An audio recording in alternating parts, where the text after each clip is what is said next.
How aligned is your culture? Do you feel like everyone's on the same page? Or are microcultures across different teams developing? And is that even a bad thing?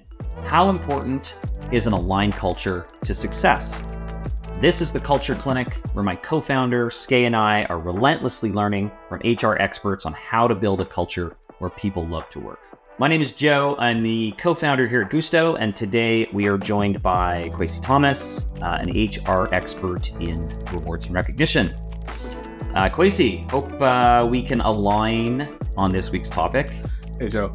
This week's topic, cultural alignment. Why does it matter? To kick things off here, Kwesi, have you ever felt like you just weren't a good match for a company's culture? Yeah, once in my career for sure. I was working at a financial institution after having been in high tech for almost all my career. And it was just a very different pace, different way of working, different way of communicating. I struggled quite a bit at it. And so what did that feel like to sort of have a cultural misalignment? For me, it felt forced or out of place. So I think I was forcing myself to try to adapt to something that I was struggling with. I probably felt a little bit fake, to be honest with you, because I was, trying to be what others were around me. And so I was, probably not fake's probably the right word. And then I'd think unfulfilled. I went home very tired. I went home like it was draining, trying to fit into the culture. It wasn't that I was a bad culture, just it was different, right? Yeah, I think about feeling like you're sort of like cut from a different cloth, like you're outside looking in, sort of like these are not my people. And not that there's anything wrong with those people, but just this sense that you don't belong. Like, did you have that feeling when you were there? Yeah, very, very much so.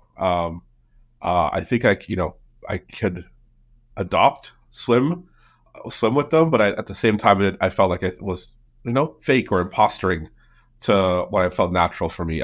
Quite frankly, from high tech, and I'll give you a silly small example. And I was in high tech for 14 years before this, call it about that. And so when I went there, I bought a whole closet of suits and shirts and ties and dress shoes, right? Nothing wrong with that, but I hadn't done that in years. I was also then adapting to driving into the city an hour and a half, like really doing the downtown GO train, suit, briefcase, no longer t-shirt and a backpack and off to my high-tech company. And so it wasn't just, the whole thing was a big adjustment.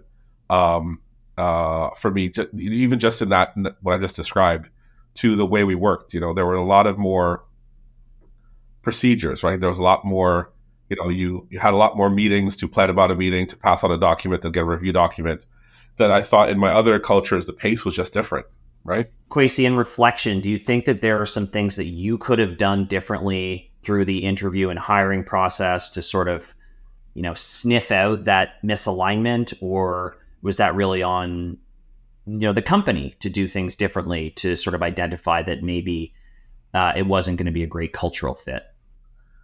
For me, I'd probably take most of that responsibility on myself. I probably should have asked different questions. I probably should have, looked under the hood a little bit more than I did. There's this tendency when you're trying to get a job to just sort of want to just do the interview and get a yes, as opposed to saying, hold on, can I come in and see this? How do you do that? Which I've learned throughout, like after that experience. So I think a lot of it, I think on me to just sniff out more. And for the company, I just thought the company didn't hide anything. I do think they may have, wanted to adopt sort of more modern vibe than they probably are ready for, as a lot of large companies are trying to do these days. But I still think it was largely on me. I could have asked more. And so what do you think some of the dangers are of an unaligned culture? Honestly, for me, and this is sort of at the macro level, an unaligned culture, you're going to have a very hard time getting the most out of people. And so you'll be able to get them to do the job. You'll get them to do the, turn the wheels that they're supposed to turn. But if you're looking for them to, move the needle, to advance things, to improve things, to change things for the better, alignment creates that ability for those people to work together, to work efficiently, to them to see those opportunities. Not saying it can't happen when it's unaligned, but I think to me, all of the trains run smoother and faster when they're aligned. Mm-hmm. And what part, if any, do you think that core values play at aligning culture? I think when done right, they can be huge, right? I think core values when they're not just four words or four statements or five, whatever they are that you say, but they're actually lived out in the culture. Where if you've got open and let's say you have open and transparent or open in there as one of your cultural values, when you actually live that out and talk to people about how things are progressing, or talk to people about how we are not making sales or revenue's low or whatever, it's when you're really truly aligned to some of those values and it bleeds through the company, it really can create that alignment on whatever those values are. I picked that one because I've had good examples in my past where I wasn't used to that. I was used to sort of things being kind of away in the dark, and you got this big announcement, and I went to a culture that was much more, we're going to tell you everything all the time. You'll know exactly where things are, which can be scary to someone. I say that, but if that bleeds down from leader to everybody, it really can create some really cool opportunities if it's aligned. And so further to that, how important do you think it is to sort of celebrate when people live those values as a way to, further create alignment around those values and your culture? For me, I think the only time I've seen values really come to life is when they are celebrated, because otherwise, how else do you get them in people's habits, in their rituals, in their day-to-day, if they're not being, praised for them or encouraged to do them, and also corrected when they're not doing them or it's not aligned. So I think for me, that encouragement or that recognition of the work, of doing work that aligns to the values is key to actually bring the values to life. Yeah. I have the benefit of chatting with companies all the time, and HR and people leaders, and you can really see the organizations that are leaning into their values versus those that it's just words on a wall. They're in an employee handbook. People start the new role, they read the handbook, and then, values are never mentioned again. And the organizations that have really done a great job from my lens at, creating great culture and aligning culture around values are the ones that are finding ways to celebrate those values every single day and to highlight the folks that are, living and leading those values. So highly impactful in my opinion. Agree. Joe, it's one thing that you just said I just want to expand on for a second. You've got to invest in that though. And I'm not just talking about dollars. You've got to give people the time and sometimes the dollars to actually invest in bringing those values to life and encouraging them or celebrating them or potlucking them, whatever it is. It can't just be we're going to repeat them in every meeting or just repeat them at quarterly meeting and that's how it's going to get into the team. You've got to actually invest in the time, people, and sometimes money to do that. For sure. And I would wholly agree with that. Again, leaning into when I look at clients that are most successful at creating alignment around values, and also I'm going to weave in some recognition here. It's the companies that build forcing functions into sort of like their day-to-day and weekly operations around recognizing and celebrating the people who are living the values, right? Like it's, hey, every 2 weeks or every week at this department meeting, we're going to take 5 minutes and we're going to talk about, some of the great things that people have done and how they've aligned to our values. It's like, it just creates this cadence and it starts to build the habit and starts to build the muscle around, celebrating or recognizing those behaviors. So forcing functions, in my opinion, are highly effective. Okay, so can a good work culture develop without being actively shaped? Can it? Anything is possible. Likely to happen? Not as much, right? I think any good culture, takes effort and some sort of strategy and some sort of focus to bring it to life. If you add on the complexity of growth, it's for some of these companies hyper growth. It really takes effort, time, and strategy. It doesn't happen by accident. Sometimes, you're in a company that's 20, 30 people, and that can try to sometimes bleed from the leader or the couple of people who are leading that company. You start to be a larger, anything of 50 to 100 to thousands, and you have to invest the time, effort, time, and strategy to do it. Yeah, I mean, we believe that you can't leave culture to chance. I think it's way too high risk, and you need to be intentional about developing culture. And it starts with core values. And in my opinion, building that into the hiring process, right? Like hiring or not hiring with your core values in mind. And, our head of people, Noah, talks a lot about hiring for cultural addition rather than cultural fit, which was interesting for me to understand at first. You off the cuff think like, hey, will this person fit in culturally? Will they pass the beer test? Like, would I want to go out for a beer with this person? But in fact, Noah's a strong proponent in hiring for diversity, bringing in new perspectives. And with that, it helps to really sort of like round out and create a great culture. So an interesting perspective to sort of like hire for cultural addition versus cultural fit. Any thoughts on that?